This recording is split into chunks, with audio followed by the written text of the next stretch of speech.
আসসালামু আলাইকুম। আমরা আগের ভিডিওতে বেস প্লেটের জেনারেল প্রসিডিউরটা দেখেছিলাম যে কিভাবে বেস প্লেট ডিজাইন করতে হবে ফর কম্প্রেসিভ লোডের জন্য। তো সেটার আলোকে আমরা আজকে এটার এক্সেল দেখব, এক্সেলে কিভাবে বেস প্লেট ডিজাইনটা করতে হবে আর কি। তো এই জায়গাতে যে এই সবুজ কালারটা দেখতে পাচ্ছেন, এই জায়গাতে মূলত আপনাদেরকে সব ইনপুট দিতে হবে।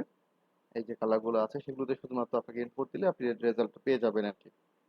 তো ফার্স্ট এখানে যে ইনপুট দিতে হবে সেটা হচ্ছে স্টিল কলামের সাইজ আপনাকে ইনপুট দিতে হবে। যে কলামের এর জন্য আপনি বেস প্লেট ডিজাইন করতেছেন তার সাইজ এখানে আপনাকে ইনপুট করতে হবে। তো ধরেন আমার যে স্টিল কলামের সাইজ আমি ধরলাম যে আমার সাইজ হচ্ছে 306, ওয়েবের থিকনেস, ফ্লাঞ্জের সাইজ হচ্ছে 250 এবং তার ফ্লাঞ্জের থিকনেসটা হচ্ছে 10। আচ্ছা, এটা দেওয়ার পরে হচ্ছে আপনাকে ইনপুট করতে হবে বেস প্লেটের সাইজ, এটাকে প্রপোজ করতে হবে যে বেস প্লেটের লেন্থ এবং উইথ কতটুকু হবে। তো আমরা নর্মালি আমাদের যে স্টিল কলাম সাইজ থাকে তার থেকে আমরা কি করি, দুই দিক থেকে 25 25 50 মিলি হচ্ছে বাড়তি আমরা অ্যাপ্লাই করে থাকি আর কি। তো ধরলাম হচ্ছে এটা আমার হচ্ছে 300 আছে, তো তাহলে এটা হচ্ছে 350, আর 250 আছে, এটা হচ্ছে 300। আচ্ছা, ওকে।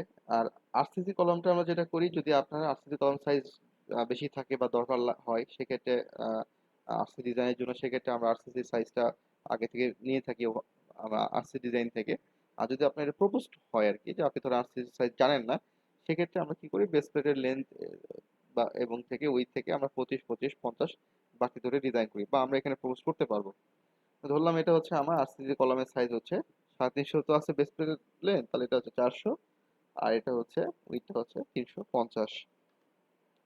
আচ্ছা, তো এই ইনপুট দেওয়ার পরে আপনাকে এখানে দেখেন একটা অপশন চলে আসে যে এখানে কোন কেস ফলো করতে হবে। আমরা জেনারেল প্রসিডিউরে দেখেছিলাম বেস প্লেট ডিজাইনের তিনটা কেস আছে, কেস 1, কেস 2 এবং কেস 3।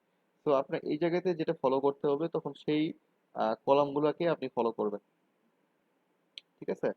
এই কলামগুলোকে আপনাকে ফলো করতে হবে তখন।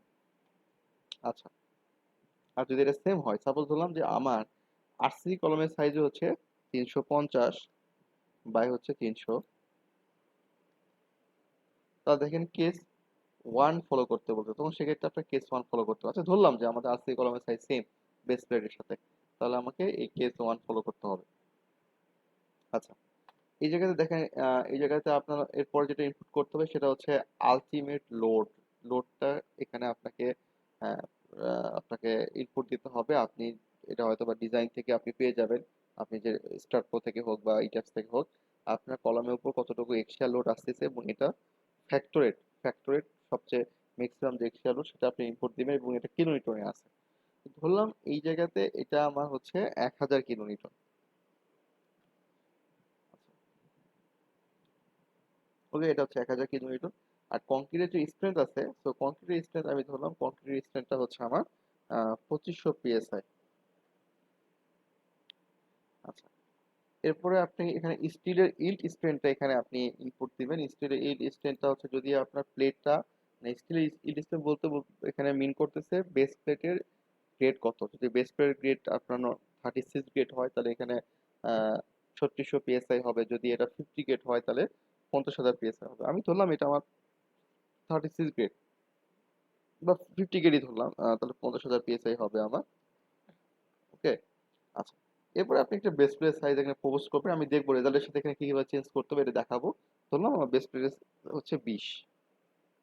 আচ্ছা, এখন আসেন এই জায়গাতে, এখন আমি যেহেতু এই জায়গাতে কেস ওয়ানটাকে ফলো করতেছি, যেহেতু আমার এখানে কেস ওয়ান ফলো করতে বলতেছে, তো এই জায়গায় একটু খেয়াল করে দেখেন, এখানে বলতেছে যে কি রিকোয়ার্ড বেস প্লেটেড লেন্থ।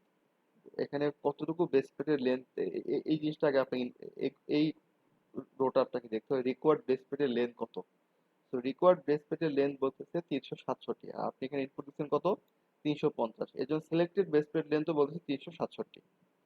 তার মানে আপনাকে এটাকে 367 মিনিমাম বেস প্লেট আপনি দিতে পারবেন, তার মানে 350 দিলে হবে না আপনাকে। সেক্ষেত্রে আপনাকে এটা বাড়াইতে হবে। সেক্ষেত্রে এটাকে ধরে আমি 375 করতে পারেন আপনি, 375 করে। ওকে, সেক্ষেত্রে এটা সিলেক্টেড বেস প্লেট লেন্থ 375 হয়ে যাবে। আর রিকোয়ার্ড বেস প্লেট উইথ বলতে 286, আপনি দিচ্ছেন কত, 300 দিচ্ছেন, তার মানে সিলেক্টেডটাও 300 হয়ে থাকবে। মানে আপনি 286 নিচে দিতে পারবেন না, তার মানে 275 বা 300 এই সাইজে আপনি কি করতে পারেন, বেস প্লেট দিতে পারবেন। তার মানে আপনার বেস প্লেট সাইজ আপনি এখান থেকে পেয়ে গেলেন। রিকোয়ার্ডের সাথে আপনাকে দেখতে হবে যে রিকোয়ার্ডটা যেন ফুলফিল করে আপনার আর কি, রিকোয়ার্ড লেন্থ এবং রিকোয়ার্ড উইডথটা, ঠিক আছে। আচ্ছা, এখন দেখেন আপনার এই জায়গাতে লোড কিন্তু কিলোমিটারে দিছিলাম না, এই জায়গাতে কিন্তু লোডটা কিসে আছে, কিপে এখানে অবশ্য সাইডে কনভার্ট হয়ে আছে। দেখেন এই বেস প্লেটের লোড নেওয়ার ক্ষমতাটা কত বলতেছে, এই বেস প্লেটের লোড নেওয়ার ক্ষমতাটা হচ্ছে 240, আর আপনার এখানে লোড আসতেছে কত, 224। সে রেসপেক্টে এই রেশিওটা হচ্ছে 0.93, মানে একের নিচে থাকলে পাস, মানে আপনার বেস প্লেটটা পাস আছে, লোড নিতে পারতেছে, আপনি চাইলে এই বেস প্লেট সাইজটা একটু বাড়াইতে পারেন। তো আমি ধরলেন আমি চিন্তা করলাম তাহলে এই ক্ষেত্রে আপনার কলামের সাইজটাও কি করতে হবে, বাড়াইতে হবে, তাই না। ওই জায়গায় যে বেস প্লেট সাইজ বাড়াইতে হলাম, এটাও 375, আমার এটাও চেঞ্জ করতে হবে।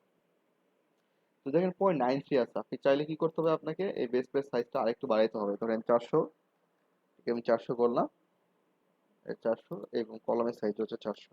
এভাবে আপনি রেশিওটা দেখবেন কত রেশিও আছে। তো 0.88 মানে একের নিচে থাকলে আপনার পাস সাইজ আর কি। আচ্ছা, এরপরে এখন আসেন আপনার মিনিমাম থিকনেস বলতেছে কত। তো মিনিমাম থিকনেস আপনি প্রোভাইড করতে পারবেন 15.87, এটা হচ্ছে মিনিমাম থিকনেস। এখন আপনার প্লেটটা বাজারে যে অ্যাভেলেবল প্লেট আছে, ধরেন 12, 16, 20, 25, 30, 36, এসব থিকনেসের প্লেট বাজারে অ্যাভেলেবল। তো যেহেতু আপনার 15.87 আছে, তার মানে আপনি এখানে 20 দিছি আমি, এর জন্য রেশিও 0.79 দেখাচ্ছে। আমি চাইলে এটা কি করতে পারি, 16 দিয়েও এটাকে ডিজাইন করতে পারি, সেক্ষেত্রে এটা 0.99 রেশিও হয়ে গেছে দেখেন। তার মানে এত রেশিও না রাখাই ভালো, আপনি এটাকে 20 দিবেন।